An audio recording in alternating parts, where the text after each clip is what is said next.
March 17, 1954. Hell's Kitchen, New York. The Irish mob burned Bumpy Johnson's club, wiping out $350,000 and 47 livelihoods overnight. 7 days later, they didn't face gunfire, they faced eviction. This wasn't revenge or ego, but a cold redesign of power itself. One man rewrote territory without pulling a trigger. So how did Bumpy Johnson survive and make an entire mob disappear? To understand that outcome, we have to return to the very first move. The morning came slow and ugly over Harlem, the kind of dawn that brings no mercy. Smoke still climbed from what used to be the Cotton Club, twisting through the February cold, like the ghosts of better nights. The smell hit you first wood, and fabric turned to ash bourbon, spilled across broken floorboards, mixing with the damp that settles on a city before sunrise. 47 people woke up that morning, without work, without a place to go, without the dignity of knowing why. They stood in clusters on Lenox Avenue, hands shoved deep in coat pockets, eyes fixed on the ruin. Nobody shouted. Nobody wept. There was only the weight of humiliation hanging in the air, thick as the smoke. Mickey Flanigan and his Westies had poured gasoline through the front doors at 3 in the morning, tossed in a road flare, and watched from across the street as the flames ate through 70 years of history in less than an hour. They were drawing a line across Manhattan, with fire telling Bumpy Johnson and everyone who worked for him to stay north of 110th Street where they belonged. Illinois Gordon stood 3 feet behind Bumpy, still as stone, his right hand bearing scars from the last man who thought he was slow 3 knuckles that never healed, straight after he broke them against a loan shark's jaw in 1938. He did not speak unless the silence demanded it, and this morning the silence was doing fine on its own. Flanigan sat in a bar on 10th Avenue that same morning, drinking whiskey, his knuckles raw from pistol-whipping a bookkeeper the night before. "Let the bastard rebuild," he said to the men around him, his voice thick with drink and certainty. "Let him spend his money on wood and nails, and we will burn it again. We will keep burning until he understands that Harlem is a cage and he is the animal inside it." The men laughed and raised their glasses to fire, to fear, to the simple mathematics of violence. Bumpy Johnson stood in front of the wreckage for 5 full minutes without moving. His coat hung open despite the cold. His face gave nothing away. A young man named Tommy stood nearby with tears running down his face because his sister had worked the coat check, and now she was selling herself on 125th Street to pay rent. "Mr. Johnson," Tommy said, his voice cracking like cheap glass, "we got to hit them back. We got to make them pay for this." Bumpy turned his head, looked at Tommy with eyes that had seen men buried before they hit 30. "You want to pay them back with what matches another fire. You want to trade buildings until there is nothing left but ash on both sides." Tommy opened his mouth, but nothing came out. "Find out who owns Hell's Kitchen," Bumpy said to Illinois, his voice level and quiet. "Every building, every lot, every piece of ground those Irish bastards think belongs to them. I want names. I want numbers. I want to know who holds the paper." Illinois nodded once. Flanigan had sent his message with gasoline and flame. Bumpy was going to send one back with something more permanent than fire, something that could not be put out or rebuilt or forgotten. "You think they own it?" Illinois asked. "I think they act like they own it," Bumpy said. "But acting and owning are 2 different things, and the difference is what we are going to use to cut their throats without ever touching a blade." Illinois Gordon had fingers built for breaking things, but that week he used them to turn pages. City Hall first, where a clerk named Murray, who had taken bribes from every organization in Manhattan, pulled ledgers from the backroom, heavy books that landed on the counter with sounds like bodies hitting pavement. Then the tax office on Chambers Street, where a woman named Diane watched him work through arrears lists, foreclosure notices, liens that piled up like corpses. "You looking to buy or collect?" she asked. "Looking to understand," Illinois said without looking up. "Understanding is dangerous in this business. Those people would rather starve than sell to outsiders." Illinois looked up at her, his eyes flat and certain. "Everyone sells when the price is right, and the alternative is losing everything for nothing. Pride is expensive. Survival is not." The deeds told a story that would have broken Flanigan's confidence if he had been smart enough to read them. Margaret O'Brien, 72 years old, owned a 4-story walk-up on 10th Avenue and owed more in back taxes than she would see in 5 years of rent. Patrick Donnelly, widower, owned 2 buildings on 48th Street and had missed 4 straight mortgage payments. The bank was coming for him in 60 days. Catherine McHale owned the corner property where Flanigan collected protection money every Friday, and she was 3 months from foreclosure. These people were not gangsters. They were relics. They paid Flanigan because they were too scared not to, and he took their money because he could. But Flanigan had made a mistake. He thought fear was enough. He never considered that someone might show up with cash and offer these people a way out that did not involve broken windows or late-night visits. Illinois brought his findings to Small's Paradise on a Tuesday night. He found Bumpy in the office upstairs, a glass of Barolo sitting untouched on the desk. He laid out the papers like a card sharp, revealing a winning hand. Names, addresses, amounts owed. The map of Hell's Kitchen redrawn in ink and debt.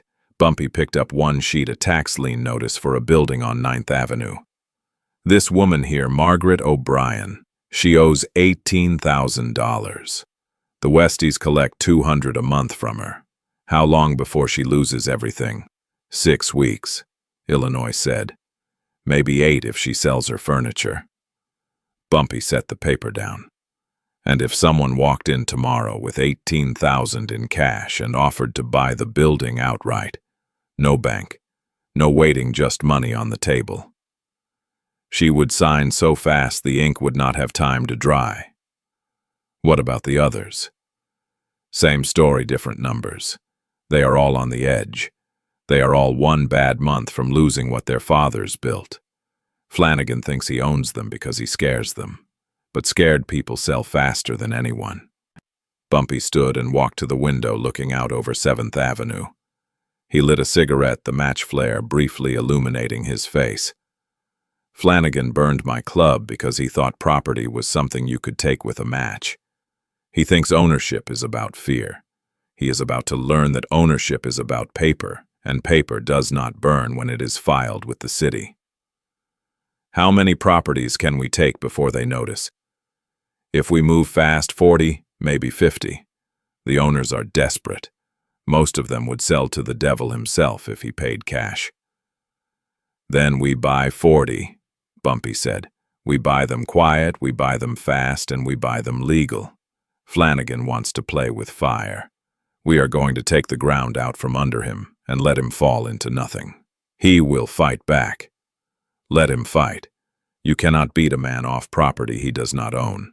You cannot collect from tenants who pay someone else. You cannot rule a kingdom that belongs to another king, and by the time Flanigan figures out what happened, we will own Hell's Kitchen the way he should have from the start." Bumpy crushed his cigarette in the ashtray, the ember dying with a hiss. "You cannot lose what you never owned in the first place. Flanigan is about to learn that lesson the hard way." Bumpy spread the papers across his desk like a general mapping territory he intended to take. 40 properties. 7 days.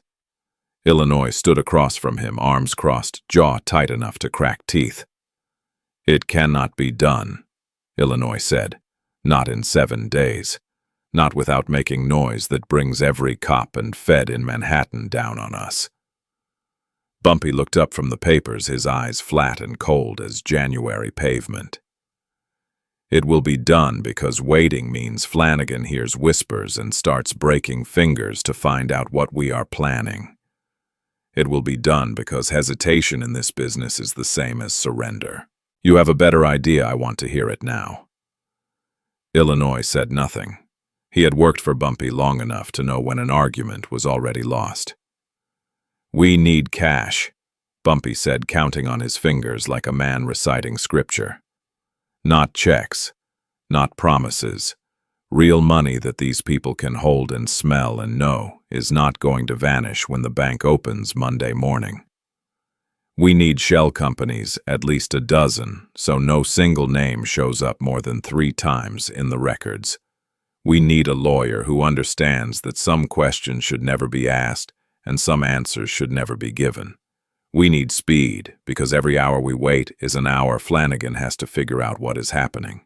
And we need silence, because the moment word gets out, the price goes up, and the whole thing falls apart." Illinois uncrossed his arms. "Where do we find a lawyer willing to touch this?" "We already have one," Bumpy said. "His name is Daniel Rothstein. He has been keeping the books clean for Meyer Lansky for 8 years. If he can make Lansky's money look legal, he can make ours disappear into paperwork so deep nobody will ever find the bottom." 2 hours later, they sat in Rothstein's office on 5th Avenue, the kind of place where the carpets cost more than most men make in a year. A clock on the wall ticked with the precision of a countdown, each second falling away like a man running out of time. Yellow light from the desk lamp reflected off the polished surface, turning the papers into gold. Rothstein was a thin man with wire-rimmed glasses and hands that never stopped moving, shuffling documents, straightening pens, adjusting the angle of his briefcase. He listened to Bumpy's proposal without interrupting his face, giving away nothing, a skill that made him valuable in a business where showing emotion could get you buried. When Bumpy finished, Rothstein leaned back in his chair and steepled his fingers. "What you are describing is not illegal, but it is not exactly clean either.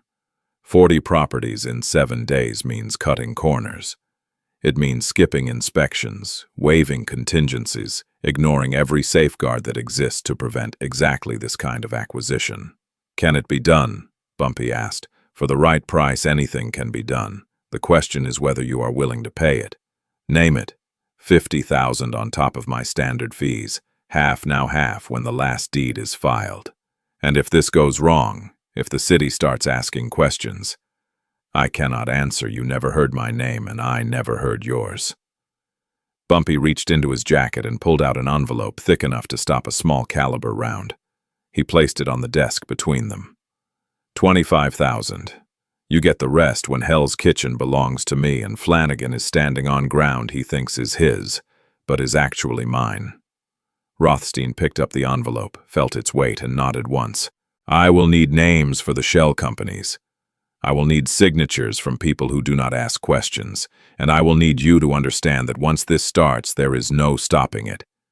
If we get halfway through and something breaks, we are all going down together." "Then make sure nothing breaks," Bumpy said.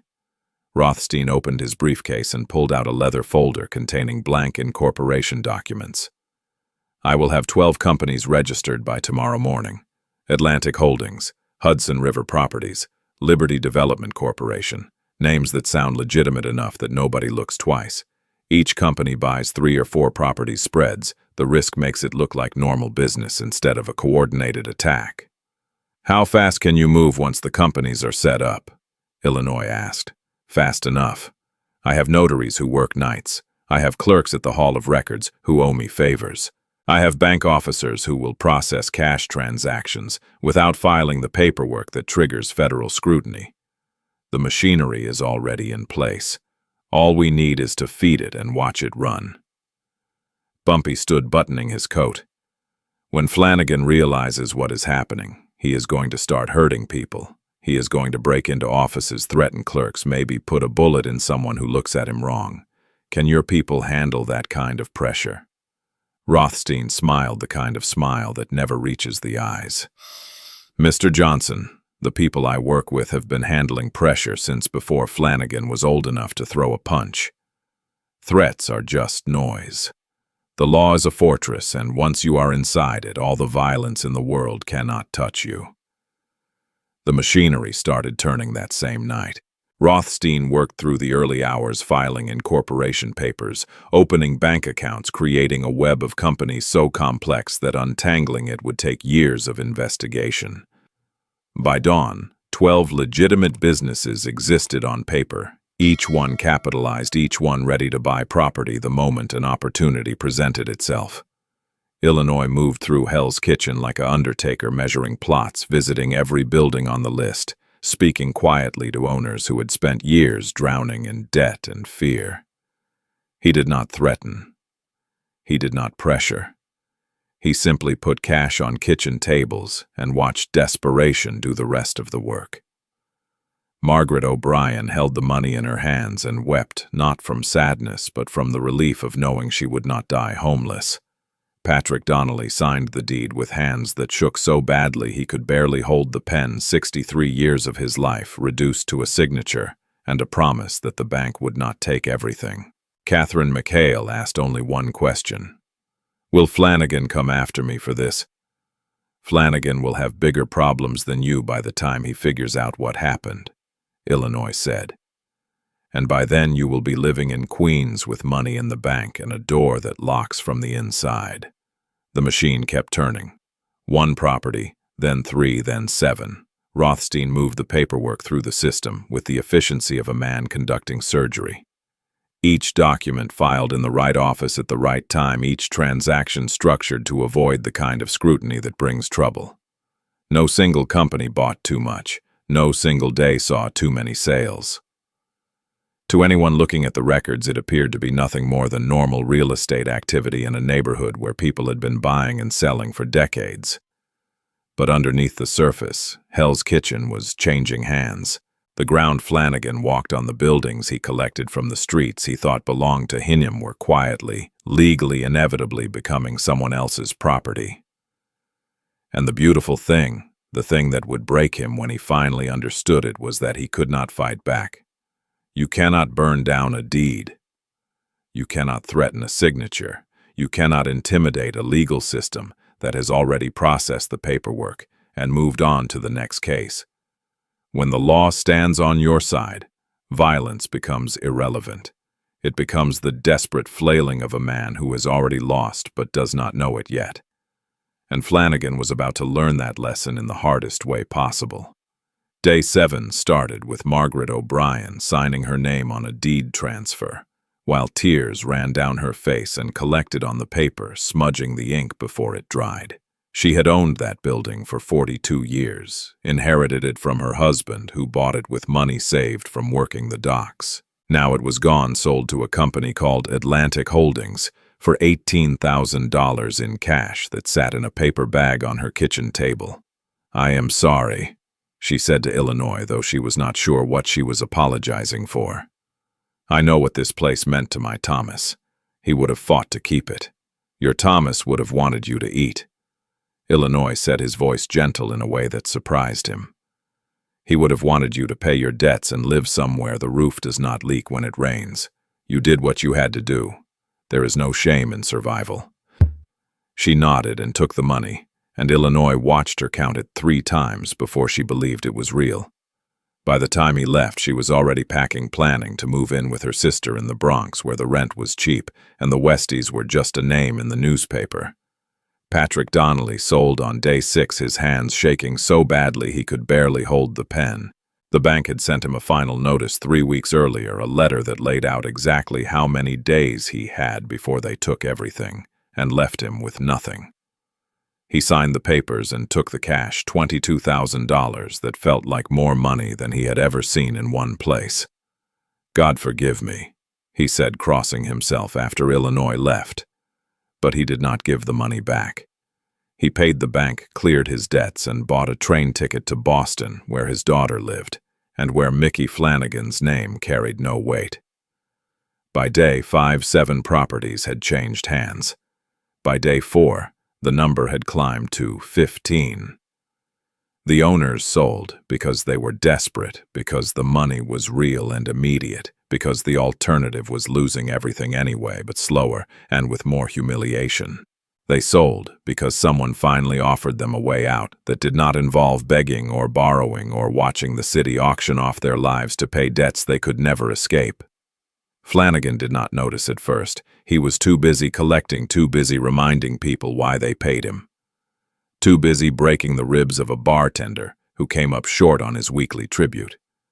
He walked through Hell's Kitchen like a king surveying his kingdom, never realizing that the ground beneath his feet was quietly being sold out from under him. But by day 4, the whispers started. A bartender mentioned to one of Flanigan's collectors that his building had been sold. A shopkeeper said something about new ownership. A widow told her neighbor that a tall black man had come by with cash and left with the deed to her building. The whispers were small at first, disconnected, easy to dismiss, but they kept coming, and by day 3 Flanigan was starting to pay attention. "What do you mean sold?" Flanigan asked, slamming his fist on the bar hard enough to make glasses jump. He was talking to Sean Murphy, one of his collectors, a man with a face like a brick wall and a brain to match. "Who is buying? I do not know, Mickey. Some companies. Atlantic Holdings, Hudson River Properties. Names I never heard before. But they are paying cash, and they are paying fast, and people are selling." Flanigan felt something cold settle in his chest, the first flicker of understanding that something was wrong, that the game was changing in ways he did not understand. "How many properties?" "I counted at least 20 so far. Maybe more." 20. Flanigan stood up his chair, scraping against the floor. 20 buildings, and nobody thought to tell me. We just found out ourselves. It is happening fast, Mickey. Real fast. Flanigan sent his men out to investigate, to ask questions, to apply the kind of pressure that usually got answers. But the answers they got back made no sense. The companies buying the properties were legitimate. The sales were legal. The money was real. And the owners who sold were already gone, moved out, disappeared into other boroughs or other cities where Flanigan's reach did not extend. On day 3, Flanigan tried violence. He broke into the office of Atlantic Holdings, smashed furniture, tore apart filing cabinets, looking for something he could use. But the office was empty, a rented space with nothing inside but a desk and a phone that rang to an answering service. He found the lawyer's name, Daniel Rothstein, and sent 2 men to his office on 5th Avenue to convince him to stop. Rothstein met them in his lobby with a smile and a business card for a very expensive criminal defense attorney. "Gentlemen," he said calmly, "if you lay a hand on me or my staff, I will have you arrested before you make it to the elevator. And if you think your employer can intimidate me, I invite him to try. I have been threatened by better men than Mickey Flanigan, and they all learned the same lesson. The law does not care how tough you think you are." The men left without touching him. What were they going to do, break a lawyer's fingers in broad daylight in a building full of witnesses? Violence worked when people were scared and isolated. It did not work against men who had the system on their side. By day 2, Flanigan was frantic. His collectors came back empty-handed. The buildings he thought he controlled were changing ownership faster than he could track. The people who used to pay him were either gone or refusing to pay, saying they did not owe rent to him anymore because he did not own the property. And when Flanigan tried to enforce the old rules with his fists, the new owners called the police. The police, who had been looking for a reason to crack down on the Westies for years, showed up with badges and legal authority and a willingness to arrest anyone who stepped out of line. Flanigan could not fight the police.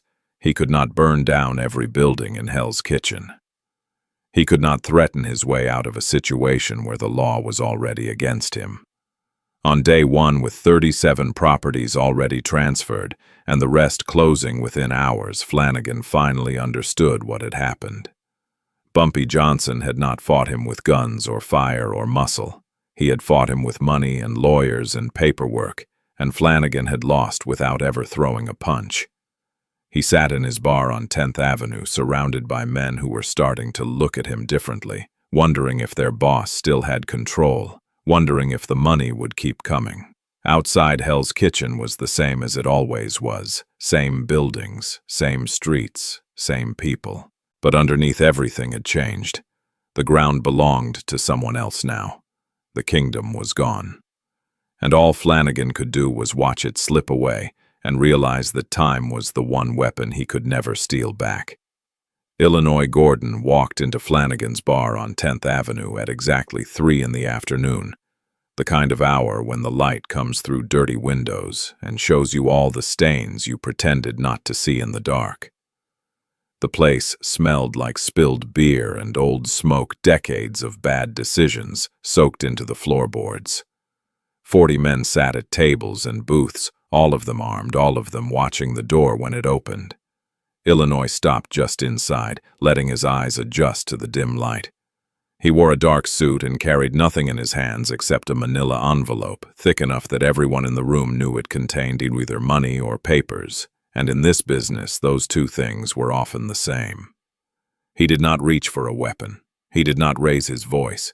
He simply stood there, 6 feet 3 inches of calm certainty, and waited for someone to make the first move. Nobody moved. 40 guns stayed hidden under tables and in waistbands because the men holding them understood something fundamental about power. If Illinois had come to fight, he would have brought an army. If he had come to die, he would have drawn first. But he came alone and empty-handed, except for that envelope, which meant he was here to deliver a message, and messages in this business were often more dangerous than bullets.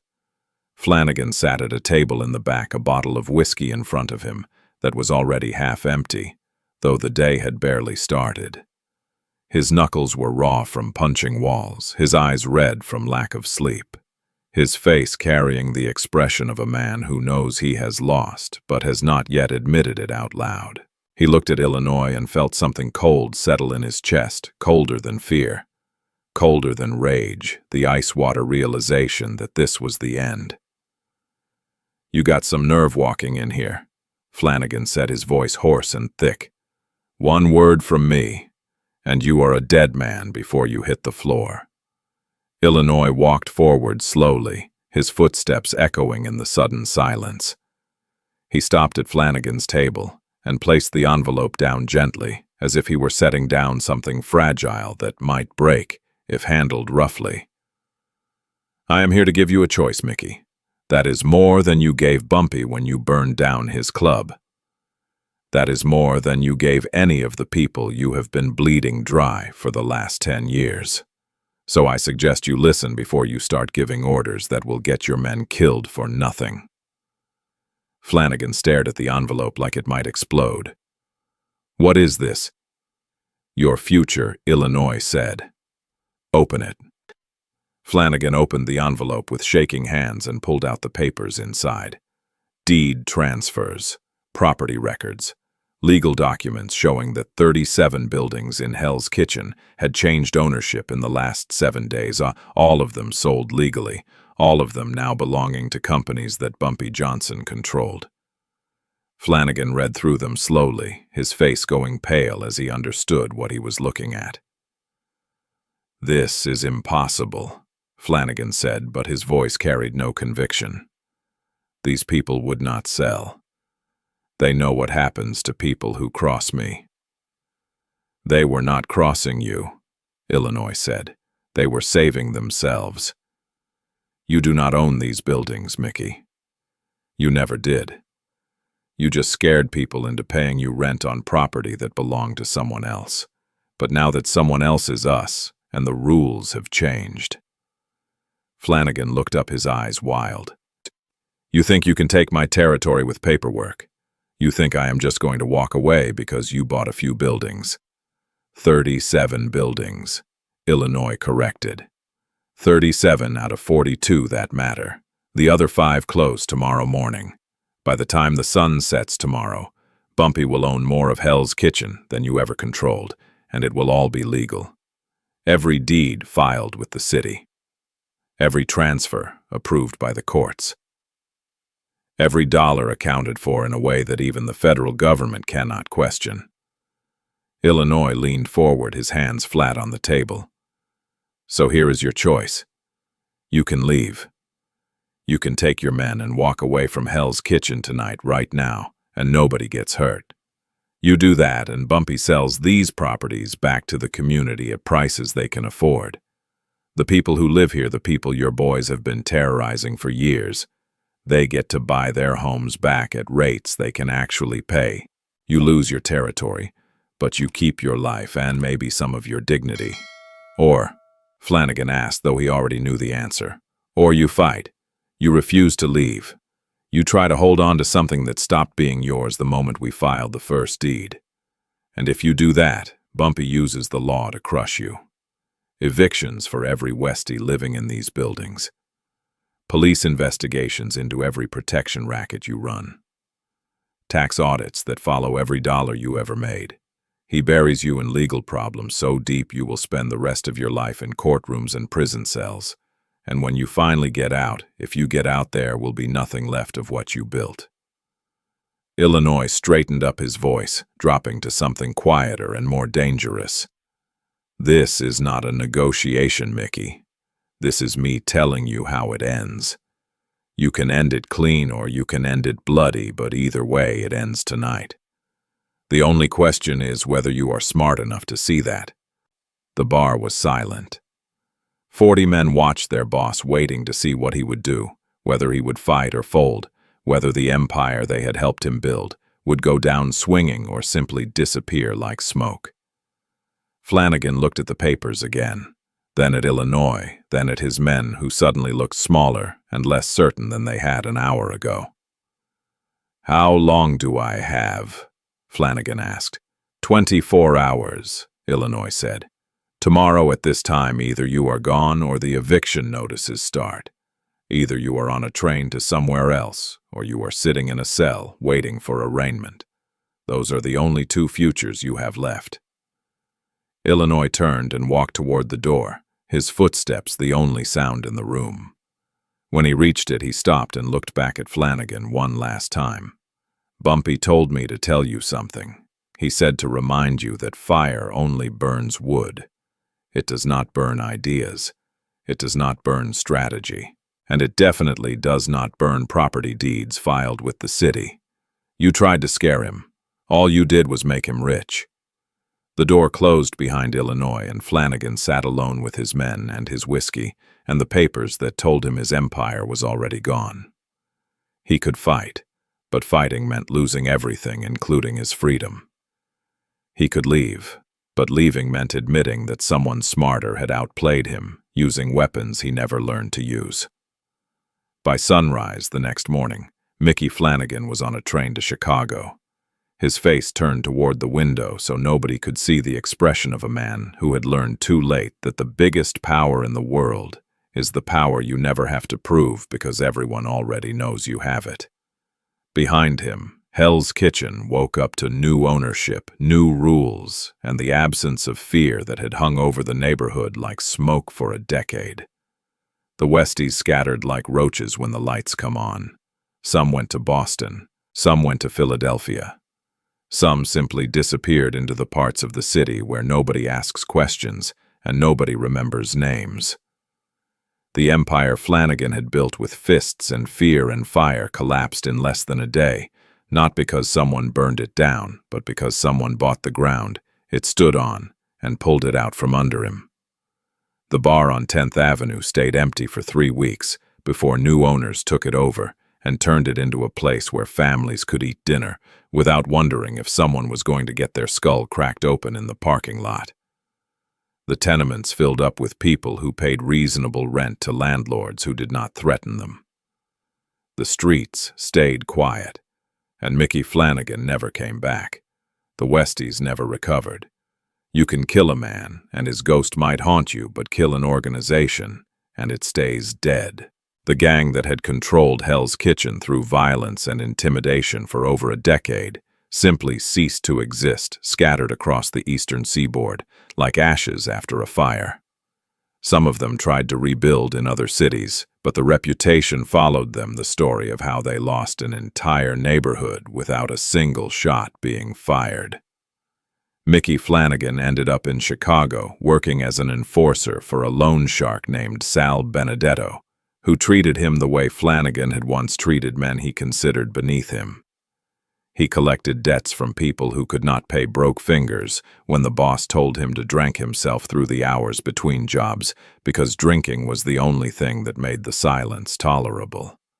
He lived in a studio apartment on the South Side that smelled like cheap whiskey and old cigarettes, the kind of place where the walls were so thin you could hear every argument and every prayer from the people living around you.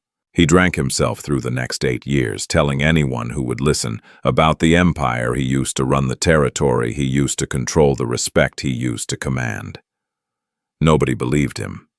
The man they saw was just another broken-down leg breaker with scarred knuckles, and nothing to show for a lifetime of violence except stories that sounded more like fantasies, the more he told them. On a cold night in March 1952, Mickey Flanigan walked out of a bar on the South Side and made it halfway down the alley before his heart stopped.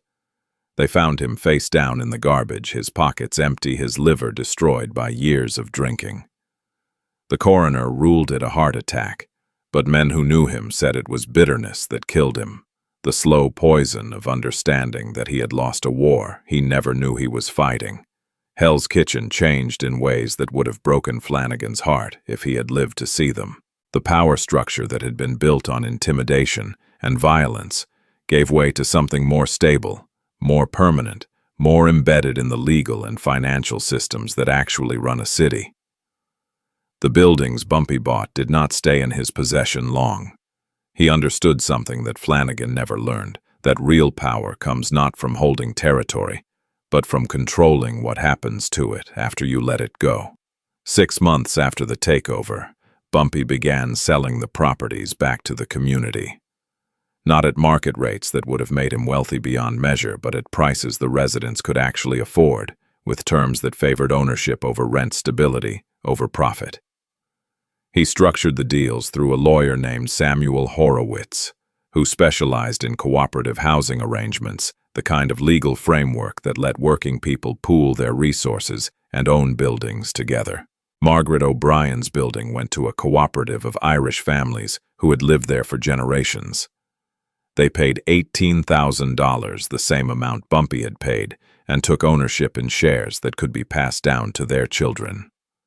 Patrick Donnelly's properties went to a veterans organization that turned them into affordable housing for men who had come back from the war with nothing but trauma and a government check. Catherine McHale's corner lot went to her nephew Francis, who had always wanted to open a restaurant, but never had the capital or the courage while Flanigan was running the neighborhood. The transactions were legal, properly documented, conducted through lawyers and banks in ways that left paper trails the government could audit but would never question. Bumpy made back his initial investment, plus a modest return, roughly $60,000 across all the properties. He could have made 10 times that amount if he had held on to the buildings and charged market rent. But Bumpy was not interested in money alone. He was interested in what money could buy that violence never could, which was legitimacy, respect, the kind of reputation that opens doors instead of kicks them down. The neighborhood businesses changed too. The bars that had been fronts for Westie operations either closed or came under new management. The shops that had been paying tribute to Flanigan suddenly found they could afford to renovate, to expand, to hire employees without wondering if those employees would get hurt. The streets got quieter not because crime disappeared, but because the organized kind of crime that makes everyone afraid went away and took its infrastructure with it.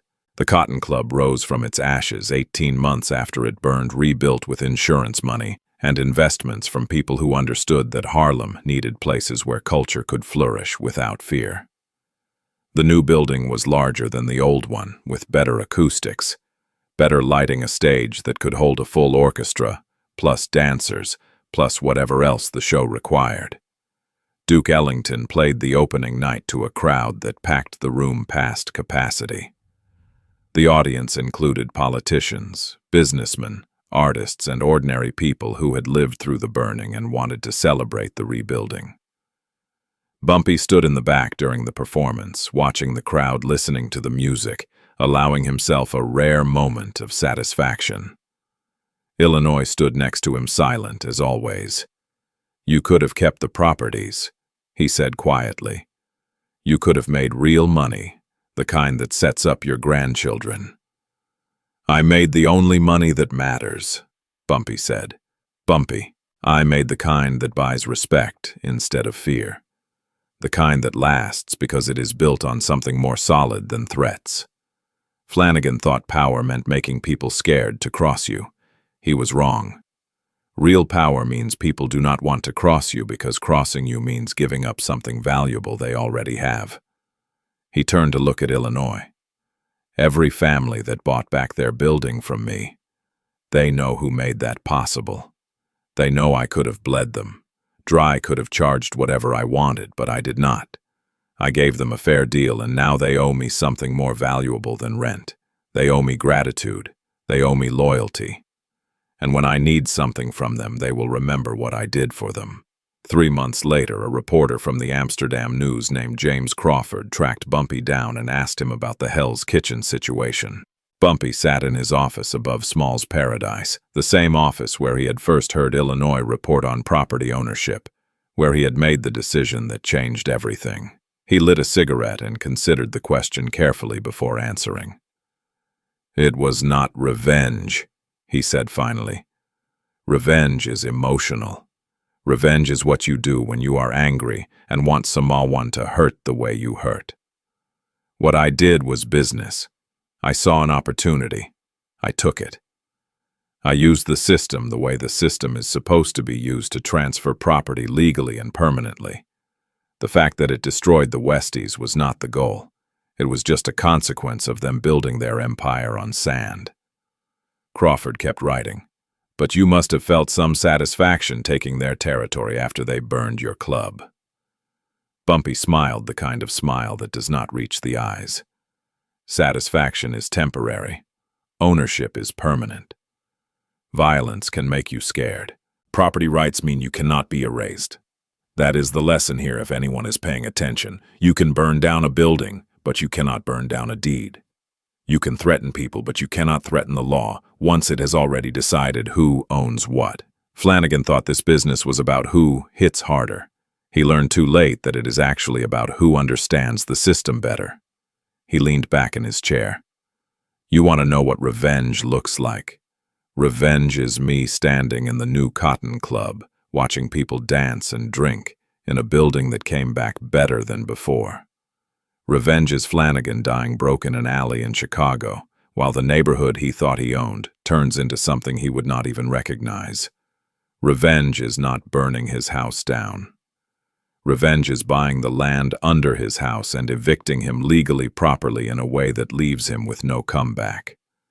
He stubbed out his cigarette. The old way of doing things the way men like Flanigan understood that way is dying. You can still make money with violence. You can still scare people into paying you, but it does not last. Violence breeds more violence, and eventually someone tougher comes along and takes everything from you.